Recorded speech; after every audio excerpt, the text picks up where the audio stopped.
Welcome everyone. My PhD topic is the assessment of efficacy and safety of natural products in the evidence-based medicine. My name is Dorottya Bastidas-Gergő. I'm a medical biotechnologist and currently a PhD student in the Department of Pharmacognosy. My vision is that the evidence-based use of herbal products will be more widespread in the medical practice. And to achieve my vision, my mission is to provide scientific evidence for health professionals to facilitate their work and their evidence-based decision-making when applying herbal products. I have 3 projects.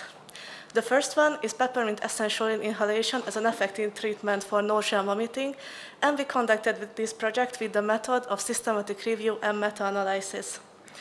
In this project, our aim was to investigate the efficacy of peppermint inhalation on nausea and vomiting symptoms compared to placebo, and we used the PICO framework. The population is adult patients experiencing nausea and vomiting symptoms in 3 subgroups: postoperatively, due to chemotherapy, or during pregnancy.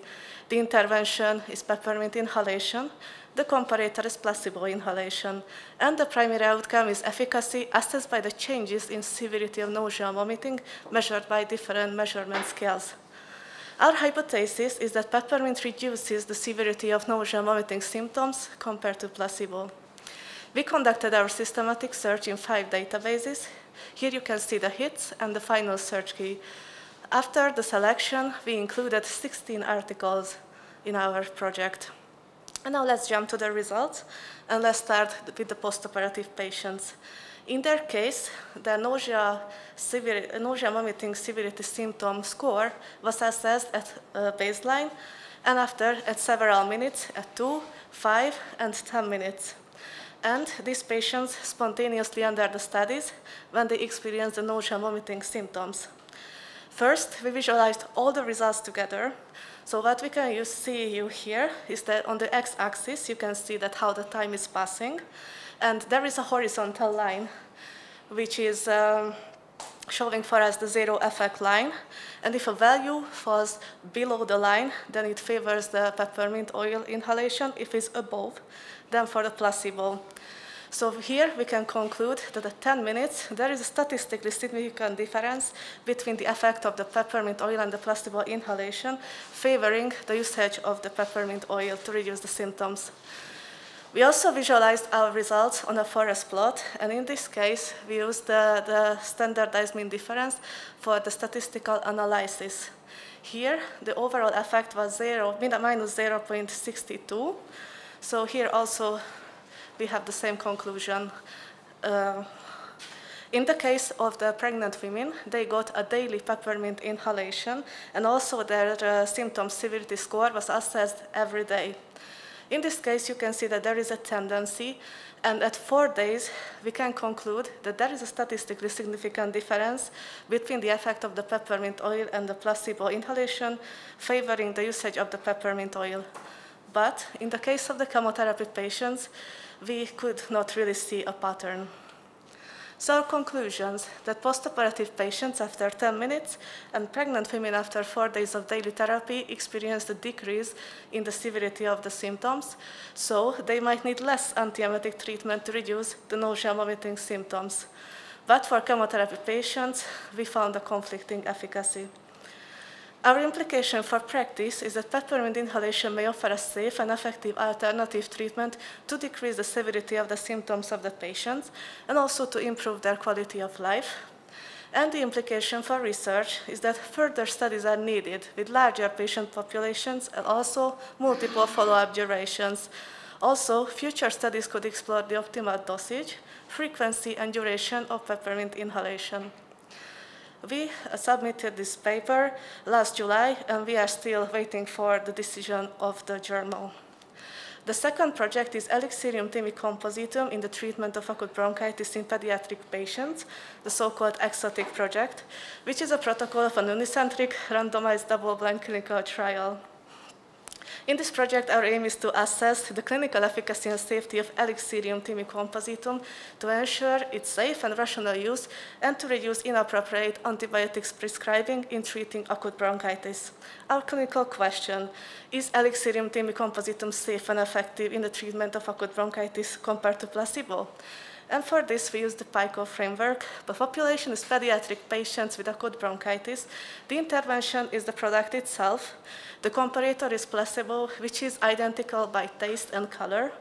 The primary outcome is the efficacy assessed by the bronchitis severity score, and the secondary outcomes are safety and tolerability, and also the necessity of antibiotic use. Our hypothesis is that Elixium timicompositum alleviates the symptoms of acute bronchitis compared to placebo. And here you can see the progress of our project. We are looking for the third International Trial Advisory Board member to hold this meeting. But meanwhile, we finalized our versions of all the documents in English and translated also to Hungarian. And also, we collected and finalized all the documentations for the ethical process. So soon we will apply it. And the third project is the assessment of efficacy and safety of peppermint during endoscopy. And we conducted this project with the method of systematic review and meta-analysis. In this project, our aim is to assess whether peppermint oil could be used as a quick-acting, non-inferior, and safer alternative of antispasmodic agents during endoscopy. Here we use the PICO framework. The population is adult patients undergoing upper gastrointestinal endoscopy or colonoscopy. The intervention is peppermint oil applied into the patients through the working channel of the endoscope during the endoscopic procedure. The comparator is a placebo, the same application method. And the primary outcome is the quality of endoscopy assessed by the adenoma detection rate. Our hypothesis is that peppermint oil as an adjuvant treatment increases the lesion detection during endoscopy compared to placebo. We conducted our systematic search in 5 databases. Here you can see the hits and the final search key. And after the selection, we included 33 articles. And now let's jump to the results. So as I mentioned, the primary outcome was the adenoma detection rate. And in this case, we used in our analysis the odds ratio. The overall odds ratio was 1.06. So from this, we can conclude that there is no clinical relevance nor statistical significance. So what we can conclude that using the peppermint oil does not increase more the adenoma detection rate compared to placebo. But if we go to the next outcome, which is the proportion of no peristalsis, in this case, during the endoscopic procedure, the endoscopist had to grade the patient's peristaltis on a 4 on a 5-grade scale from no peristaltis to markedly vigorous peristalsis. And in this case, our analysis, we dichotomized these values as no peristalsis versus any kind of peristalsis. And in this case, we could do a subgroup analysis due to endoscopy types and use the odds ratio in our analysis. And finally, the overall odds ratio was 3.38. So from this, we can conclude that peppermint oil has a higher antiperistaltic effect than the placebo. Our result is also statistically significant. We also analyzed the total adverse events. And here, by the odds ratio, we get that there is the overall odds ratio was 0.97, which means that actually the peppermint usage comes with no more adverse events than the placebo, which is a benefit of this application. Also, we analyzed the ease of examination for the operator. So in this case, the endoscopic specialist was asked after the endoscopic procedure that how easy or hard they found the procedure. And in this case, they could use a 4-grade scale from very easy to very difficult. On the bottom, you can see that we dichotomized these values as very easy, easy, versus difficult, very difficult. In this case, we used again the odds ratio for a statistical analysis, and the overall odds ratio was 2.53 with a statistical significant difference. So we can conclude that the usage of peppermint is beneficial. And for the endoscopists, they found it easier, the procedure using that, compared to placebo. So our conclusion is that peppermint oil has a significantly higher antispasmodic effect compared to placebo during colonoscopy and upper endoscopy. And the use of peppermint oil during endoscopy makes the procedure easier for the operator by causing no more adverse events than the placebo. Our implication for practice is that the use of peppermint oil during endoscopy may offer a safe and effective antispasmodic agent, but further studies are needed with larger patient populations and more types of endoscopies. Also, future studies could explore the optimal dosage, frequency, and duration of peppermint spraying. Here is the progress of the project. We are around halfway with the manuscript. Here you can see also in details the progress of the different sections and the journals where we plan to submit this paper. So in summary, my first project was submitted in previous July, and we are waiting for the decision. And we would like to submit the second and the third project in June and July. So thank you for your attention, and I would like to finish my presentation with a quote from Marie Curie. "Nothing in life is to be feared, it is only to be understood. Now is the time to understand more, so that we may fear less." Thank you for your attention. I have 3 questions, actually, if I may. So let's go one by one, if it's possible. Okay, yes, the first one is the color of the risk of bias assessment surprised me. Can you please summarize it a bit, how there are no red points there? Well, actually, I went through all the articles. Also, several times I checked the protocol too in the database. So from all of these together with the article and the protocol, you can find basically much more information than just simply checking the article. So that's how I found. Okay. And also that during the endoscopy, we were thinking a little bit, that's true, that as they use peppermint oil, that has a smell. So we consider that maybe that can be a factor, that it might be like the patient or also the endoscopist would have a clue that what they got. But the thing is that if you check this picture on the right, then this is the way that how the peppermint was applied, so during a syringe. And in this case, the syringe would be prepared with the peppermint or the placebo and would be just given. And every article, they tried actually to mask it somehow. So in some cases, the endoscopists got like a scented mask with peppermint, even if it was peppermint or placebo given. Also for the patients, then they were like from their nose was far the endoscope itself. So that's how, of course, there are some concerns, but discussing with the endoscopy specialist, he did not find it as a high risk in this case. Thank you for this great explanation. My second question is related to this topic again, so your third topic. Once you told us, if I remember well, that this treatment or the use of peppermint oil in Japan is in the guidelines. And can you please tell us what is that based on? Because also most of these articles are from Japan. So actually this is suggested. So it's like is non-inferior, so still is more suggested, of course, to use the traditional pharmaceutical products. But in that case, if there is a reason, like there is an old person with comorbidities, or there is like allergy to this, they were looking for an alternative. And as they found several results, then they also have it officially now in the practice.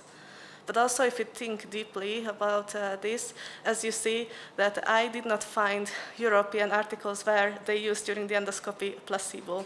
So Japan is the place where these projects, how to say, actually could exist or get ready. So it looks like really, yes, these traditional differences between the continents or even countries is visible.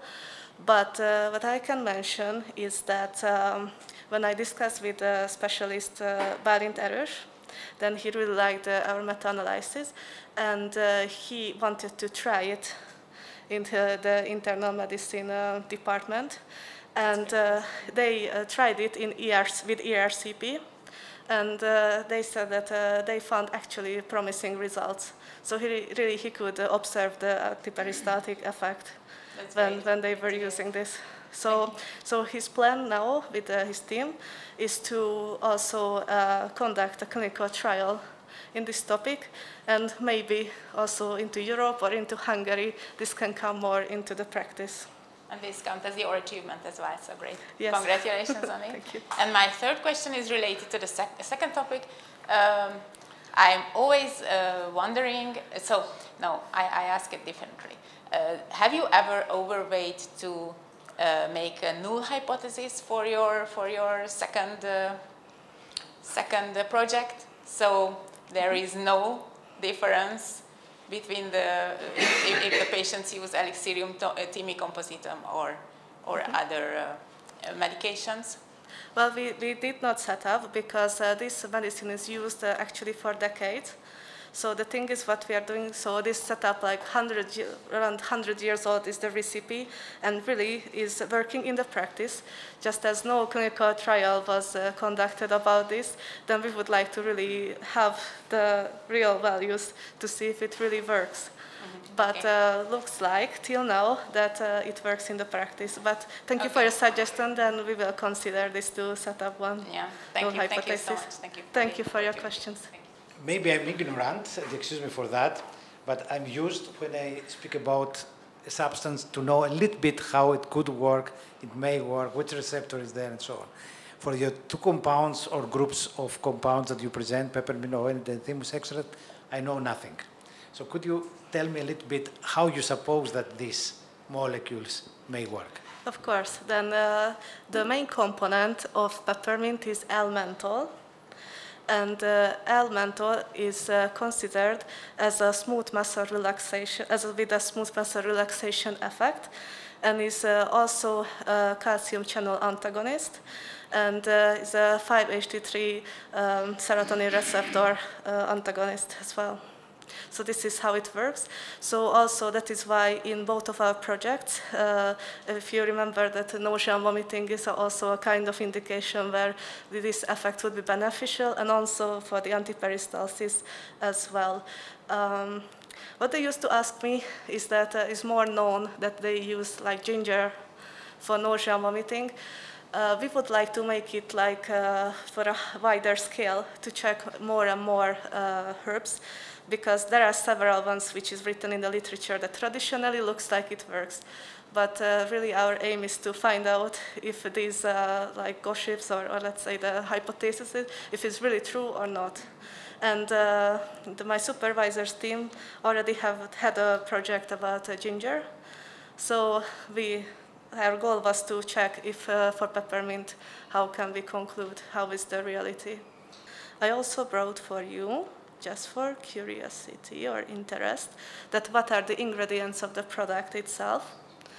So as you can see that thyme tincture is the active ingredient, and it is in ethanol to keep the ingredient in.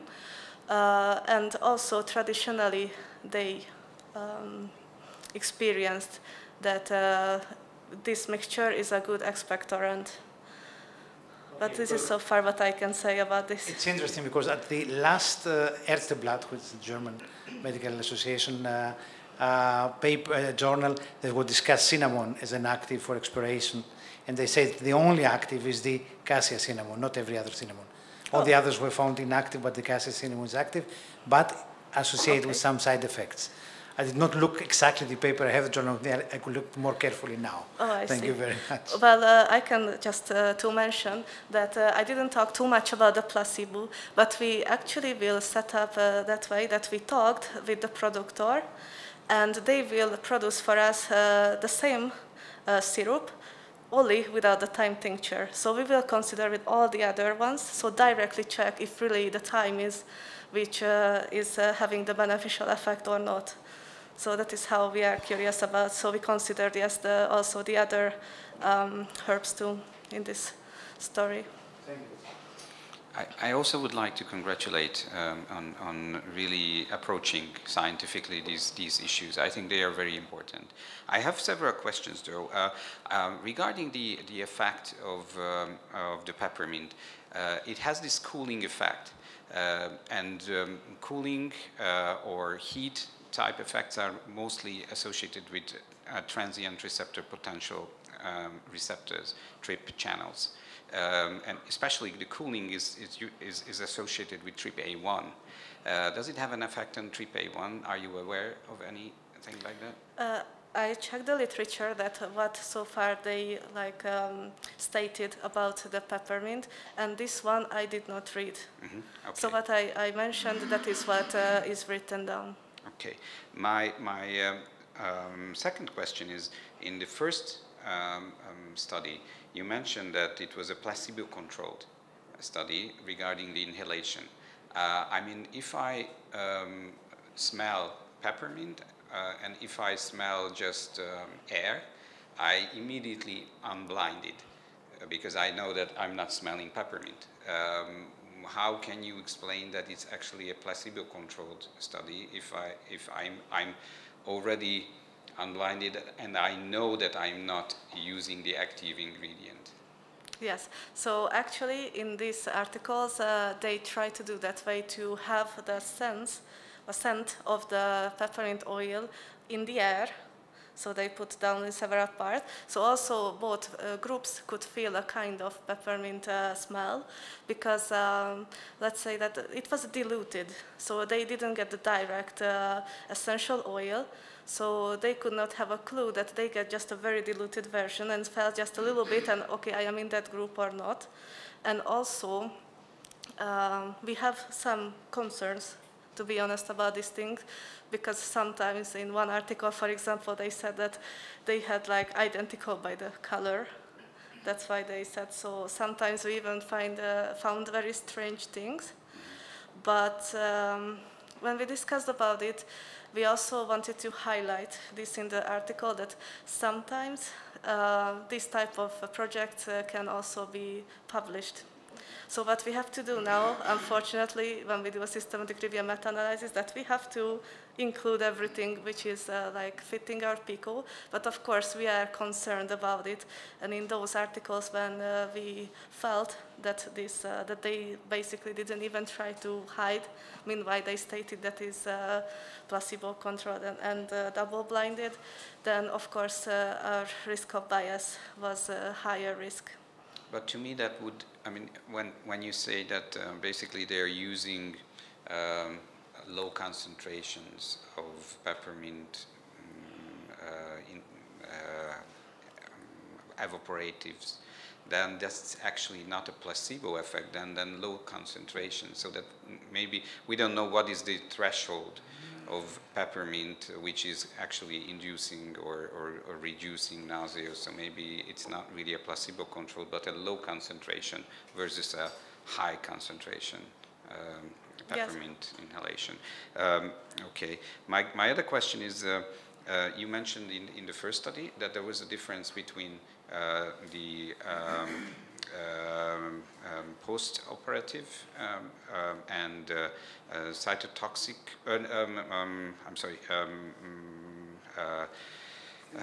chemotherapy-induced nausea. Did they actually use also grading for nausea? Because I would assume that in the chemotherapy-induced nausea, the severity was much higher than in the post-operative setting. Did they use any grading? They used the scale. Yes, so from the scales we collected out the points and after we standardized the data. So that's how they did. But yes, of course it can be considered as mild, moderate and severe. Yes, but we focus more for the analysis only on the data, and unfortunately we could only just do with the standardized mean difference as the scales were not always the same. Yes. Okay. About your third project, your last result was, if I remember correctly, that the ease of use for examination. So I know you're not doing endoscopy yourself, but I found this to be very strange. How could there be a difference here? Can you try to explain this to me? Of course. Like for example, they used the endoscopic procedures to find adenomas, lesions, and so on. And this can come from it, for example, that as I mentioned that peppermint has a more antiperistaltic effect. So it means that for the endoscopist, it's easier to look around and discover or if there is adenomas or no. So in that case, for example, the time of the procedure is shorter.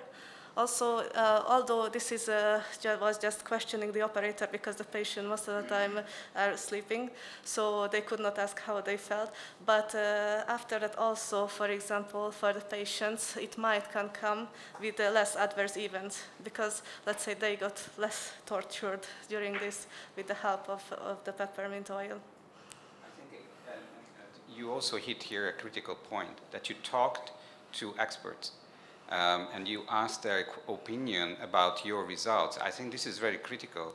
You don't just analyze the data from the literature, but you actually talk to people. Does that make sense, what I found? Does that actually occur in your practice, or is it actually applicable in your practice? So I think that's really, really critical, and probably applicable for all the other students' work, that you should actually go back and talk to experts, ask their opinion. If you don't find something in the literature, look around who can help you. So it's really important. Yeah, I mean, supervisors are there for a start, but usually you should involve in the authors list experts. Well, I have one question, comment really. You showed us on your first forest plot an almost 40% reduction in the nausea score, right? Just a second. Here, yeah. And as an anesthesiologist, I'm really intrigued by your results, because in the post-operative group, you have a very, very solid pretty narrow confidence interval type benefit. However, you only have 3 studies, and there are 2 major confounding factors. One is the type of surgery, and the second is the antiemetics used in the studies. So did you check those and compared? Well, how it was limited anyway, I did not consider this, but actually our goal was, what we noticed by our project, that the literature is very limited. So if I can show you even our systematic search, that really we could find only a few articles about this. So with this project, finally our conclusion was that there are promising results, but it is very suggested, of course, to do more research about it, to find out actually this, that to have data for different surgeries and so on, as you mentioned too. I would add that to your limitations. That there, okay. You know what I mean? Yeah, sure. Because it's a major confounding factor. Yes. And I agree. And that definitely needs further investigations, not like in the previous talks, in the previous presentation. Because how I just checked the literature nowadays, there are like only few articles. So the previous, I don't know, 20 years ago, I found more articles than now. So we try to somehow like warm up again these like topics to face back again for the herbal products. But of course, only if it has really medical sense. You have a small number of studies, and in that case, the different SMDs has calculated different, and they differ. So what kind of SMD here you have? A Cohen, HSG, a modified HSG, yes, or what? HSG. And I can show you also that I prepared for, yes. So that also to just highlight for you more that what we can see here as from standardized mean difference, we can't really like say the conclusion, that if you check the table below, then it shows that what in percentage exactly the reduction means. In the first one we couldn't state because they didn't report the baseline, but in the second and third one it is like you can see more that comparing the peppermint and the placebo group, that how was the reduction of the symptoms. So we can see, I still say it's promising, but further research is needed.